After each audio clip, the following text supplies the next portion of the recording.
నమస్కారం. సుఖీభవకు స్వాగతం. ఈ రోజు సుఖీభవలో కోవిడ్ తో పట్టులోను సమస్యలు, శాకాహారుల్లో కోవిడ్ వ్యాప్తి తక్కువ, పల్స్ ఆక్సిమీటర్ను ఎలా వాడాలి, ప్రాణవాయువును పెంచే యోగాసనాలు, ఇంకా హెల్త్ టిప్. కోవిడ్ వైరస్ దాడి ప్రధానంగా మన ఊపిరితిత్తులపైన ఉంటుంది. ఇందులో సందేహం లేదు. అయితే వైరస్ ఊపిరితిత్తుల్ని కబళించే లోపుగా మన ఒంట్లోని ఇతర అవయవాల్లోనూ కరోనా సమస్యల్ని తెచ్చిపెడుతోంది. కరోనా బాధితుల్లో చాలా మందిలో విరేచనాలు, ఆకలి లేకపోవటం, కడుపులో నొప్పి వంటి బాధలు కనిపిస్తున్నాయి. అంతేకాదు, కరోనా నుంచి కోలుకున్న తర్వాత కూడా చాలా రోజుల పాటు వైరస్ మలంలో ఉంటుందని డాక్టర్లు చెప్తున్నారు. ఈ నేపథ్యంలో కరోనా వైరస్ మూలంగా మన పొట్టలో తలెత్తే సమస్యల తాకిడి గురించి ఇప్పుడు తెలుసుకుందాం.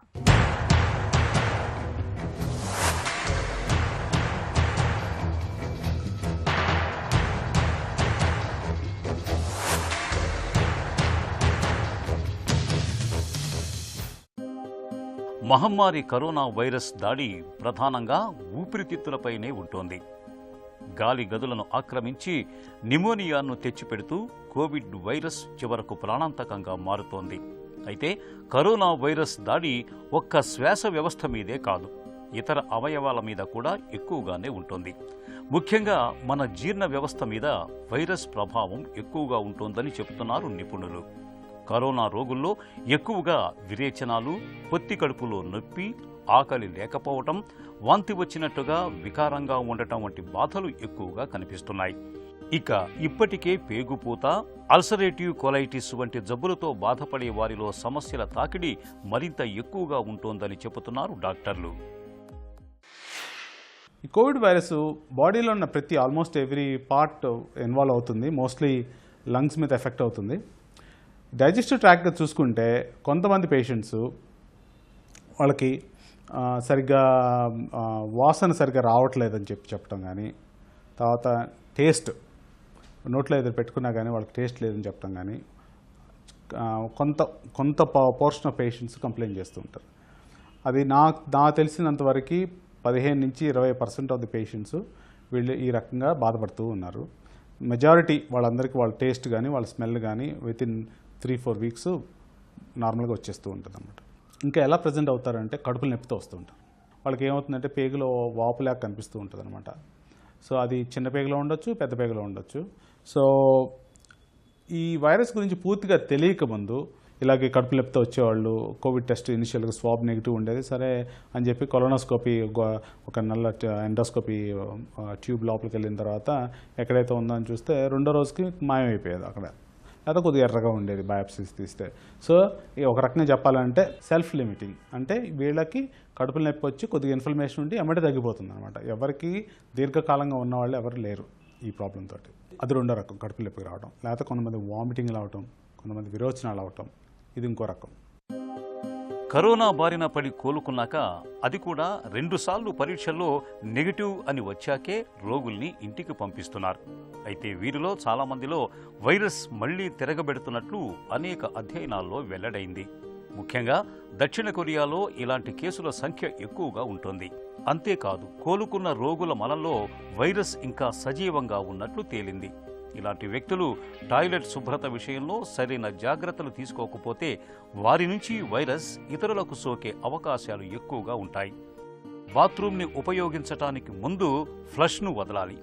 టాయిలెట్ పూర్తయ్యాక చేతుల్ని సబ్బుతో గానీ శానిటైజర్తో గానీ బాగా శుభ్రం చేసుకోవాలి.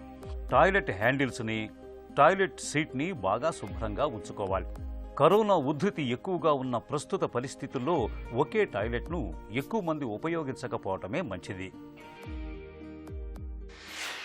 రీసెంట్గా లాస్ట్ వారం కూడా ఒక పేషెంట్ ఇలాగే ప్రజెంట్ అయ్యారు. ఆయన ఏంటంటే మొత్తం పేగు పూడుకుపోయింది. వీళ్ళకి పేగు పూడుకుపోయి వామిటింగ్స్ అవుతున్నాయి, పొట్ట ఇలా పెద్దగా అయిపోయి వాంతులు అయిపోయి వచ్చారన్నమాట. వీళ్ళకి స్కాన్ చేస్తే మళ్ళీ అగైన్ చిన్న పేగులో పేగు పూడుకుపోయింది అనమాట. సో ఈ కోవిడ్ వైరస్ ఒక స్పెషల్ ఫినామినా, అంటే బ్లడ్ వెసల్స్లో బ్లడ్ క్లాట్స్ ఫామ్ చేస్తుంది అన్నమాట. ఇది ఏం చేసిందంటే ఈ ఇంటెస్టైన్కి సప్లై చేసే బ్లడ్ వెసల్స్ అంతటిని క్లాట్స్ ఫామ్ చేసి బ్లడ్ సప్లై ఆపేసింది. దాంతో ఆ పేగంతా కుళ్ళిపోవడం అయిపోయింది అనమాట. సో వాళ్ళకి క్లెక్సేన్ ఇవ్వటము ఇనీషియల్గా కోవిడ్ వచ్చిన పేషెంట్స్కి చాలా ఇంపార్టెంట్. ఇది ఈ కేసు చూసిన తర్వాత సో ఆ పేషెంట్కి ఏంటంటే మొత్తం చేసి ఒక పేగు మళ్ళీ చిన్న పేగు మళ్ళీ కొత్తగా రీప్లేస్ చేయాల్సి వచ్చింది. అలాగే ఇంకో పేషెంటు రీసెంట్గా ప్రజెంట్ అయిన పేషెంట్ మళ్ళీ చిన్న పేగు పూడికిపోయింది. సో వెళ్ళి లోపలికి వెళ్ళి బాప్సిస్ అవి తీసుకున్నాము. సో ఇవాళ నుంచి మామూలుగా తింటున్నాడు ఆ పేషెంట్. సో పేగు మీద ఇన్ఫ్లమేషన్ అంటే అది కూడా ఎఫెక్ట్ అవుతుంది. కరోనాకు ప్రస్తుతం ఖచ్చితమైన మందులు లేవు. గతంలో వైరస్ల కట్టడికి వాడిన మందుల్నే ఇవాళ కరోనా వైరస్కు వాడుతున్నారు. వాటిలో హైడ్రాక్సీ క్లోరోక్విన్, రెమిడిసివిర్, ఫిరఫిరవిన్ వంటి మందులు మొదలుకొని హెచ్ఐవి డ్రగ్స్ వరకు అనేకం ఉన్నాయి. అజిత్రోమైసిన్ వంటి యాంటీ బ్యాక్టీరియల్ మందులు కూడా వాడుతున్నారు. రోగ నిరోధక శక్తిని పెంపొందించడానికి వీలుగా vitamin C, zinc, B complex వంటి సప్లిమెంట్లను సైతం అందిస్తున్నారు. అందుకే తాజాగా హెపటైటిస్ సి మందులు కూడా కరోనా వైరస్ను సమర్థంగా నియంత్రిస్తున్నాయని శాస్త్రవేత్తలు పేర్కొంటున్నారు. సిమిప్రివిర్, పరిటాప్రివిర్, గ్రజోప్రివిర్, వెల్ఫెటాస్విర్ వంటి మందులు కోవిడ్-19 వైరస్ను అడ్డుకోవటంలో కీలక పాత్ర పోషిస్తున్నట్లు నిపుణులు చెబుతున్నారు. ఇంకో రకమైన పేషెంట్స్ చాలా సిక్ ఉన్న పేషెంట్స్ లివర్ ఎంజైమ్స్, లివర్లో కూడా ఇది వెళ్ళిపోయి బాగా లివర్ ఎంజైమ్స్ బాగా ఎలివేట్ చేస్తూ ఉంటుంది. థౌజండ్స్లో ఉంటాయి ఇవి లివర్ ఎంజైమ్స్. సో ఇదొక one type of presentation. Again ఇది లాస్ట్ ఇయరే చూశాను నేను మా పేషెంట్ ప్రజెంటేషన్స్కి. సో కోవిడ్ వైరస్ ఈ డైజెస్టివ్ సిస్టమ్ మీద చూసుకోవాలనుకుంటే మన స్మెల్ మీద, టేస్ట్ మీద కడుపులు నొప్పి రావడం, వామిటింగ్, విరోచనాలు రావడం, పేగును కొన్నిసార్లు బ్లాక్ చేయటం, లేకపోతే లివర్ మీద ఎఫెక్ట్ ఉండటం, ఇలాంటివి వేరు రకాలుగా మేనిఫెస్టేషన్లో చూస్తున్నాం. కరోనా ఉధృతి ఇప్పుడిప్పుడే తగ్గేలా కనిపించటం లేదు. ఈ పరిస్థితిలో ఓవైపు శుభ్రత, మరోవైపు భౌతిక దూరాన్ని పాటించటం, ఈ రెండు జాగ్రత్తల్ని తప్పనిసరిగా పాటించాలి. సాధారణ జలుబు, దగ్గులను పోలిన లక్షణాలతో బాధపడే వారిలో ఎవరికి కరోనా ఉందో ఎవరికి లేదో కనిపెట్టలేం కాబట్టి జాగ్రత్తగా ఉండక తప్పదు. ముఖానికి మాస్క్ ధరించటంతో పాటు తప్పనిసరిగా తరచుగా చేతులు సబ్బుతో కడుక్కుంటూ ఉండాలి. చేతులతో ముఖాన్ని తాకటం చేయకూడదు. సాధ్యమైనంత వరకు కరచాలనాలు చేయటం, తలుపుల నాబ్లు, మెట్ల రైలింగ్లు, లిఫ్ట్ బటన్స్ తాకటం చేయకపోవటమే మంచిది. అలాగే జనసమ్మర్దం ఎక్కువగా ఉండే సినిమా హాళ్లు, విమానాశ్రయాలు లాంటి ప్రదేశాలకు దూరంగా ఉండాలి. కరోనా వైరస్ విషయంలో నిరంతర అప్రమత్తతే మనకు రక్షణ కవచం. కరోనా వైరస్ ప్రభావం ఊపిరితిత్తులపైనే కాదు, ఇతర అవయవాలపైన కూడా ఉంటుందన్న విషయాన్ని మనం గుర్తుంచుకోవాలి. కరోనా వైరస్కు చిక్కకుండా ఉండేందుకు శుచి, శుభ్రత, భౌతిక దూరం వంటి జాగ్రత్తల్ని తప్పనిసరిగా పాటించాలి. హెల్త్ న్యూస్ మీకోసం. శాకాహారుల్లో కోవిడ్ వ్యాప్తి తక్కువగానే ఉంటోందా అంటే అవుననే సమాధానం వస్తోంది. అంతేకాకుండా ఓ రకం బ్లడ్ గ్రూప్ ఉన్నవారు కూడా వైరస్ బారిన పడే అవకాశాలు తక్కువేనని తాజా అధ్యయనంలో తేలింది. కరోనా వైరస్ ను ఎదుర్కొనే యాంటీబాడీల స్థాయిని అంచనా వేసేందుకు కేంద్ర పరిశోధన సంస్థ సిఎస్ఐఆర్ చేసిన సర్వేలో ఆసక్తికర అంశాలు వెలుగులోకొచ్చాయి. కరోనా వైరస్ ను ఎదుర్కొనే యాంటీబాడీలు, వైరస్ ను ఎదుర్కోవటంలో అవి ప్రతిస్పందించే సామర్థ్యాలను తెలుసుకునేందుకు council of scientific industrial research దేశవ్యాప్తంగా ఒక సర్వే నిర్వహించింది. దేశంలోని వివిధ ప్రాంతాలకు చెందిన 140 మంది వైద్య నిపుణులు, శాస్త్రవేత్తల బృందం ఆధ్వర్యంలో ఈ సర్వే చేపట్టింది. ఇందుకు దేశవ్యాప్తంగా ఉన్న 40 సిఎస్ఐఆర్ ల్యాబ్ల సిబ్బంది, వారి కుటుంబీకులు మొత్తం 10,427 మంది సమాచారాన్ని విశ్లేషించారు. ఫలితాన్ని క్రోడీకరించినప్పుడు శాకాహారుల్లో వైరస్ వ్యాప్తి తక్కువగానే ఉన్నట్లు గుర్తించారు. ఇలా కరోనా వైరస్ తక్కువగా వెలుగు చూడటానికి కొన్ని కారణాలను సర్వే విశ్లేషించింది. శాకాహారులు తినే ఆహారంలో అధిక మొత్తంలో ఉండే ఫైబర్ కరోనా వైరస్ ను ఎదుర్కోవటంలో కీలక పాత్ర పోషిస్తున్నట్లు నిపుణులు చెబుతున్నారు. ఇక ఓ బ్లడ్ గ్రూప్ కు చెందిన వారిలో వైరస్ బారిన పడే అవకాశాలు తక్కువగానే ఉన్నాయని తాజా సర్వే గుర్తించింది. బి, ఏబీ రకం బ్లడ్ గ్రూప్ వారికి వైరస్ బారిన పడే ప్రమాదం కాస్త ఎక్కువగానే ఉన్నట్లు తెలిపింది. ఈ నేపథ్యంలో మాంసాహారులు, బి, ఏబీ రకం బ్లడ్ గ్రూప్ వ్యక్తులు వైరస్ కు చిక్కకుండా ఉండేందుకు మిగతా వారితో పోలిస్తే మరింత అప్రమత్తంగా ఉండాలి. శుభ్రత, భౌతిక దూరం, మాస్కును తప్పనిసరిగా ధరించడం వంటి జాగ్రత్తలు తీసుకోవాలని శాస్త్రవేత్తలు సూచిస్తున్నారు. పల్స్ ఆక్సిమీటర్ ఒకప్పుడు కేవలం వైద్యులు, ఆసుపత్రుల్లో మాత్రమే ఉండేది. గతేడాది కరోనా విజృంభణతో దీని గురించి అందరికీ తెలిసింది. కరోనా బారిన పడిన వారిలో ఎక్కువ మంది శ్వాసకు సంబంధించిన సమస్యలు ఎదుర్కొంటున్నారు. ఆక్సిజన్ స్థాయిలను సరిగ్గా గుర్తించలేకపోవడంతో మరణాల బారిన పడుతున్నారు. ఇటువంటి పరిస్థితుల్లో పల్స్ ఆక్సిమీటర్లు ఎంతో ఉపయోగపడుతున్నాయి. రక్తంలో ప్రాణవాయువు మోతాదును తెలిపే పల్స్ ఆక్సిమీటర్ల వాడకం గురించి ఇప్పుడు తెలుసుకుందాం.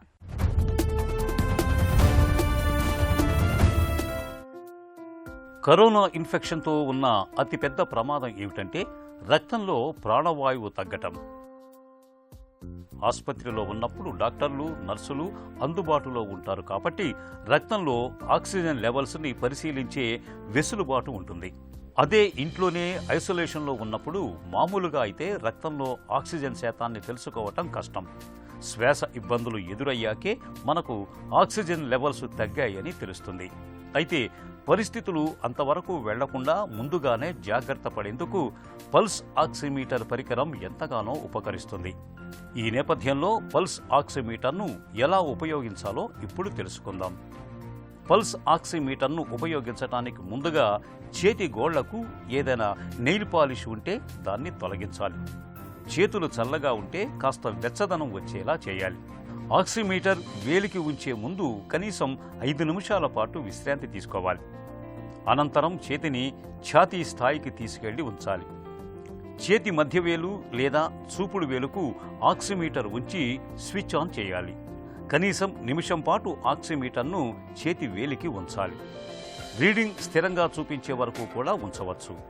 ఆక్సిజన్ స్థాయిలో కనీసం 5 సెకన్ల పాటు ఎలాంటి మార్పు లేకపోతే దాన్ని అత్యధిక రికార్డుగా నమోదు చేసుకోవాలి. ప్రతిసారి ఎంతో జాగ్రత్తగా ఆక్సిజన్ స్థాయిలను గమనిస్తూ ఉండాలి. మొదటి నుంచి ఆక్సిజన్ స్థాయిలను ప్రతిరోజు ఒకే సమయంలో 3 సార్లు రికార్డు చేయాలి. ఊపిరి తీసుకోవటంలో కష్టంగా అనిపించటం, మాట తడబడటం, ఆక్సిజన్ స్థాయి 92% కన్నా తక్కువగా ఉంటే వెంటనే డాక్టర్కు లేదా హెల్ప్ లైన్ నంబర్ 1075కు ఫోన్ చేయాలి. కరోనా పాజిటివ్గా తేలినప్పటి నుంచే పల్స్ ఆక్సిమీటర్ సాయంతో తరచూ ఆక్సిజన్ శాతాన్ని పరిశీలించుకుంటూ ఉండాలి. ఆక్సిజన్ లెవెల్స్ 92% కంటే తగ్గినప్పుడు వెంటనే తగిన వైద్య సాయం పొందాలి. గతేడాదికి భిన్నంగా కరోనా మహమ్మారి ఈ ఏడాది చాలా తీవ్రంగా విరుచుకుపడుతోంది. చాలా మందికి శ్వాస సమస్యల్ని తెచ్చిపెడుతోంది. కరోనా బారిన పడ్డాక 2వ వారంలో ఎక్కువ మందిలో రక్తంలో ఆక్సిజన్ లెవెల్స్ వేగంగా పడిపోతున్నాయి. ఐసోలేషన్లో ఉన్నవారికి ఈ ప్రమాదం మరింత ఎక్కువగా ఉంటోంది. ఈ ముప్పును తప్పించుకోవటానికి రక్తంలో ప్రాణవాయువును పెంచుకునేందుకు కొన్ని ప్రత్యేకమైన యోగాసనాలు ఎంతగానో ఉపకరిస్తాయని చెబుతారు యోగా నిపుణులు. రక్తంలో ఆక్సిజన్ శాతాన్ని పెంచడానికి ఉపకరించే యోగాసనాలు, వాటి సాధనలో మెలకువల గురించి ఇప్పుడు తెలుసుకుందాం.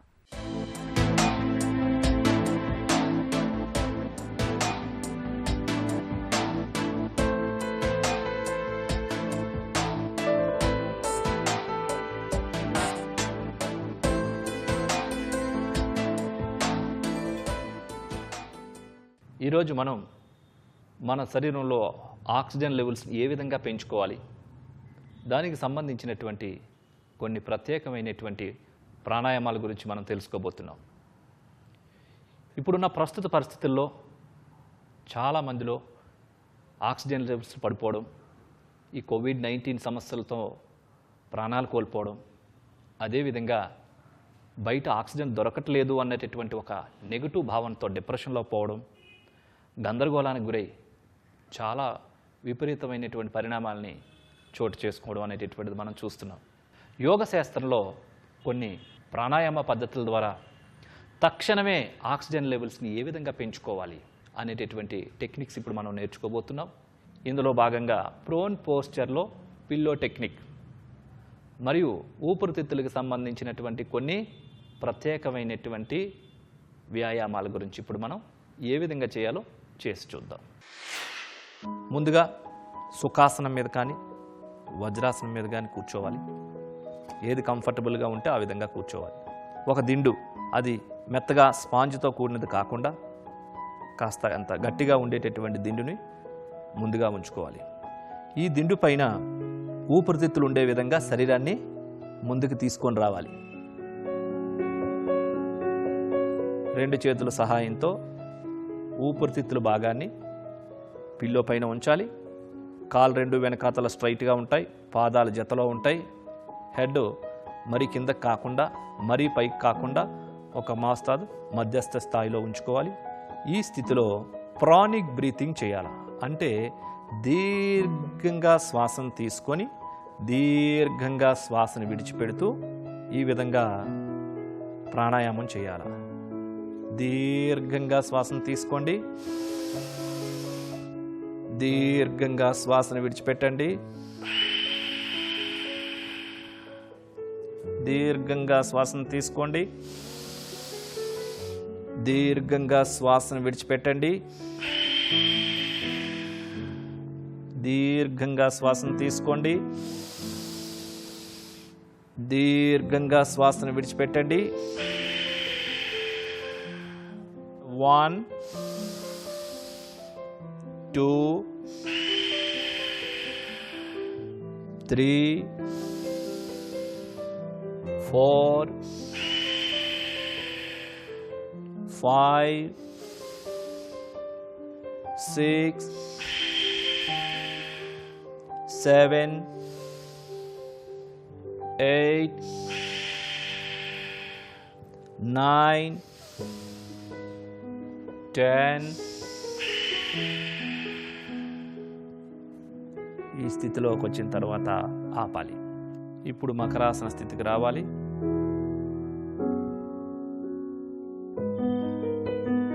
ఇప్పుడు మకరాసన భంగం నుంచి ఎడమ ప్రక్క తిరిగి సుఖాసనానికి రావాలి.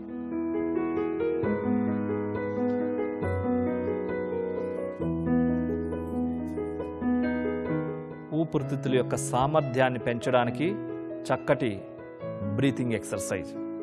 సుఖాసనంలో కూర్చున్న ఈ స్థితిలో రెండు చేతుల యొక్క 5 వేళ్ళని పూర్తిగా కలిపి ఛాతీ దగ్గర ఈ విధంగా ఊపిరితిత్తుల దగ్గర ఉంచుకోవాలి. ఈ స్థితి నుంచి కూడా దీర్ఘ శ్వాసను తీసుకుంటూ ఏం చేయాలంటే రెండు చేతుల్ని ఎంత వీలైతే అంత పూర్తిగా ముందు నుంచి పక్క వైపుకి వెనక పూర్తిగా చేతులు వెనక్కి తీసుకెళ్తూ హెడ్ని కూడా పూర్తిగా వెనక్కి తీసుకెళ్ళాలి. శ్వాసను విడిచిపెట్టేటప్పుడు మాత్రం నోటు ద్వారా విడిచిపెడుతూ మళ్ళీ యథాస్థానానికి చేతులు ఇప్పుడు ఏ విధంగా ఉన్నాయో అదే విధంగా తీసుకొని రావాలి. శ్వాసను దీర్ఘంగా తీసుకోవాలి, దీర్ఘంగా నోటు ద్వారా విడిచిపెట్టాలి. శ్వాసను దీర్ఘంగా తీసుకోవాలి, నోటి ద్వారా పూర్తిగా విడిచిపెట్టాలి. దీర్ఘ శ్వాసను తీసుకోవాలి, నోటు ద్వారా శ్వాసను విడిచిపెట్టాలి. పూర్తిగా దీర్ఘ శ్వాసను తీసుకోవాలి, నోటు ద్వారా పూర్తిగా శ్వాసను విడిచిపెట్టాలి. పూర్తిగా దీర్ఘ శ్వాసను తీసుకోవాలి, పూర్తిగా నోటు ద్వారా విడిచిపెట్టాలి. పూర్తిగా దీర్ఘ శ్వాసను తీసుకోవాలి, పూర్తిగా నోటు ద్వారా విడిచిపెట్టాలి. ఆపాలి. ఇప్పుడు ఇదే ప్రక్రియని ఇంకో వేరియేషన్లో చేస్తాం. రెండు చేతులు 5 వేళ్ళను ఫోల్డ్ చేసి భుజాల దగ్గర ఈ విధంగా ఉంచుకోవాలి. ఇదే స్థితిలో దీర్ఘ శ్వాసను తీసుకుంటూ చేతులు పైకి వెళ్తాయి.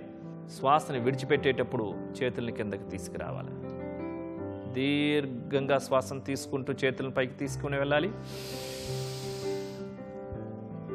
నోటు ద్వారా పూర్తిగా శ్వాసను విడిచిపెడుతూ యథాస్థానానికి తీసుకొని రావాలి.